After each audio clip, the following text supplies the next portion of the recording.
Hello everyone. So welcome once again. Here I am starting again a new topic of lesson number 4 agriculture. In the previous video the types of farming is discussed. Okay, so that you can watch in my previous videos. So today I will start with the crops, the types of crops and the geographical conditions required for its growth.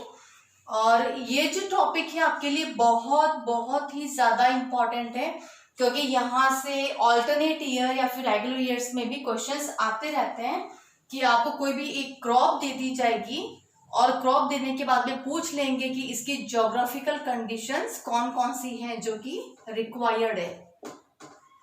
So geographical conditions required. Okay, अभी देखो geographical conditions कौन कौन सी होती हैं वो आपको समझना है अच्छे से कि ज्योग्राफिकल कंडीशंस हम बोलते किसको हैं. सपोज करो कि अगर कोई भी एक क्रॉप है तो क्रॉप को ग्रो होने के लिए क्या क्या चीज़ों की ज़रूरत पड़ती है ना. तो उसके लिए एक अच्छी सनलाइट होनी चाहिए, सॉइल अच्छा होना चाहिए, टेम्परेचर कितना है, वाटर कितना रिक्वायर्ड है उसके लिए, कौन कौन से रीजन्स में ग्रो करता है. तो ये सारी चीज़ें बहुत ही इंपॉर्टेंट हो जाती है. तो एक टेबल बनाऊंगी मैं आपके लिए. आपको क्या करना है, वो टेबल आपको कैसे बनानी है, आप एक कॉपी लेंगे, नोटबुक लेंगे, ये आपके पेज है, जैसे ये आपका एक पेज हो गया, ये आपका एक पेज हो गया. जब आप इसकी आपकी नोटबुक को ओपन करेंगे, जो भी मैं यहाँ लिखूंगी पॉइंट्स, जो भी पॉइंट्स मैं यहाँ लिख रही हूँ वो सारे पॉइंट्स आपको यहाँ लिखने हैं. इन जगह पे लिखोगे आप, है ना, ऊपर हॉरिजॉन्टली लिखोगे. उसके बाद में सपोज करो यहाँ पे क्रॉप आई, आपने क्रॉप का नाम लिखा, ये सेकंड क्रॉप है, थर्ड क्रॉप है, फोर्थ क्रॉप है, इसका टेम्परेचर कितना है तो इसका टेम्परेचर यहाँ पे लिख लिया, 2 का यहाँ लिख लिया, 3 का यहाँ पे, 4 का यहाँ पे, कितनी रेनफॉल रिक्वायर्ड है उसका भी आपने ऐसे लिख लिया. तो क्या होगा, आपके पास में जितना भी टेबल होगा वो आपके पास में एक ही पेज पर प्रेजेंट रहेगा.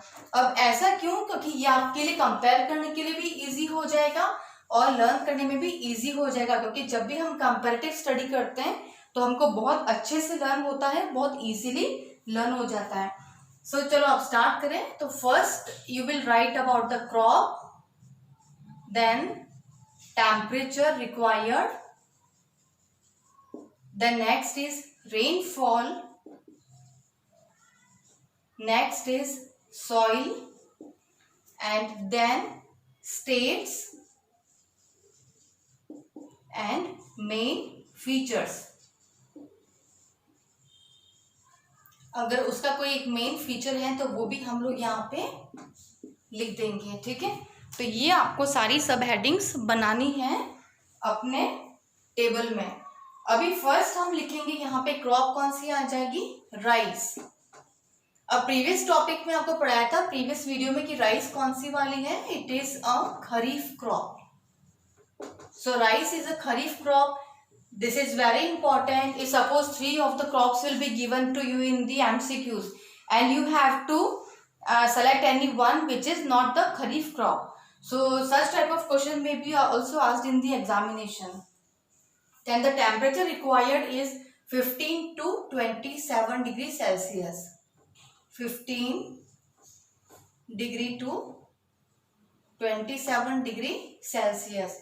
Then the rainfall required is 100 to 150 centimeter. The next is what type of soil required, so that is alluvial soil. Okay, so alluvial soil is required. Alluvial soil with the clay content. Clay content. Then which are the regions where it is grown? So either states will be given or the regions will be given to you. So plains of north means here I am writing about the regions. Okay, so these are regions.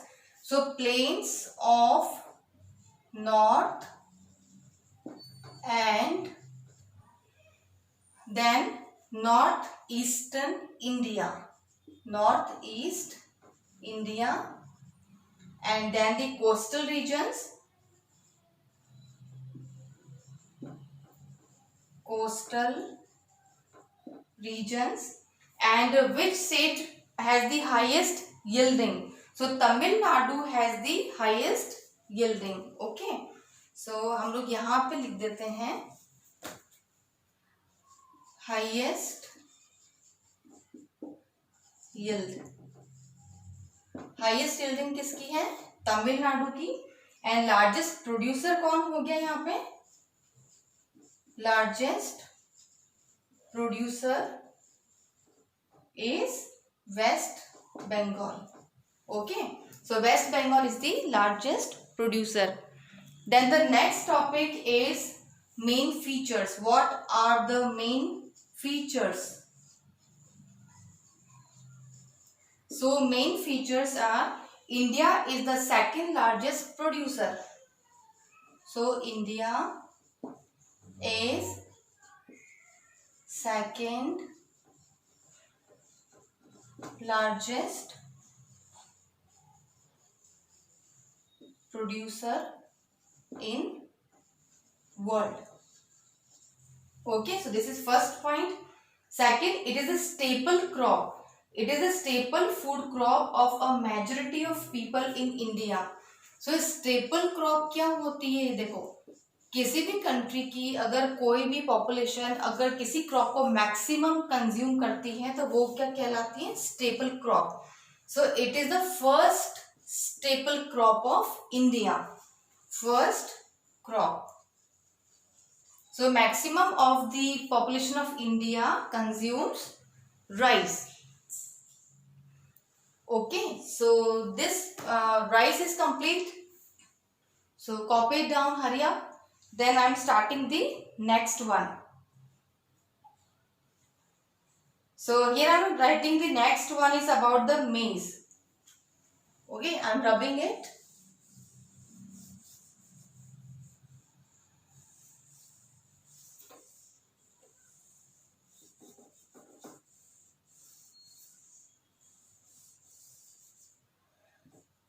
So now start with the maize cultivation. Here I am writing about the maize.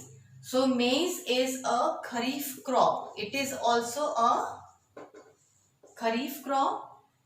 Then temperature required is 21 degrees Celsius to 27 degrees Celsius. Then rainfall required is 50 to 100 centimeter.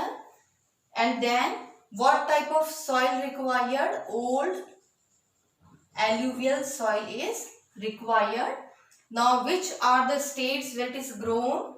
These are Karnataka, then Uttar Pradesh, Bihar, then Madhya Pradesh and Andhra Pradesh, then Telangana. Okay, अब देखो यहाँ पे आप direction से सीखो उसको. ये हो गया नॉर्थ इंडिया, ये हो गया ईस्ट, ये हो गया नॉर्थ, ये हो गया साउथ एंड ये वेस्ट. अभी देखो कर्नाटक कहाँ है? यहाँ पे महाराष्ट्र है, राइट? तो ये जो है यहाँ पे कर्नाटक है. Then here is Uttar Pradesh, Bihar, then Madhya Pradesh, Andhra Pradesh and Telangana, right? So these are the places, these are the states. तो आप देखो मैक्सिमम जो एक्यूमुलेशन है वो बिल्कुल सेंटर में हो रहा है. तो ये वो कंपैरेटिव स्टडी रखनी है, आपको भी ऐसे ड्रॉ जरूर करना है क्योंकि आपको बिल्कुल भी भूलना नहीं है ना. आपको हर चीज इसमें ध्यान रखनी है कि राइस कल्टीवेशन कहाँ पे होता है, देन व्हीट कल्टीवेशन कहाँ पे होता है, etcetera. Then what are the main features? The main feature is it is used as a food and fodder. So इसका जो यूज है वो कैसे है? Food and fodder.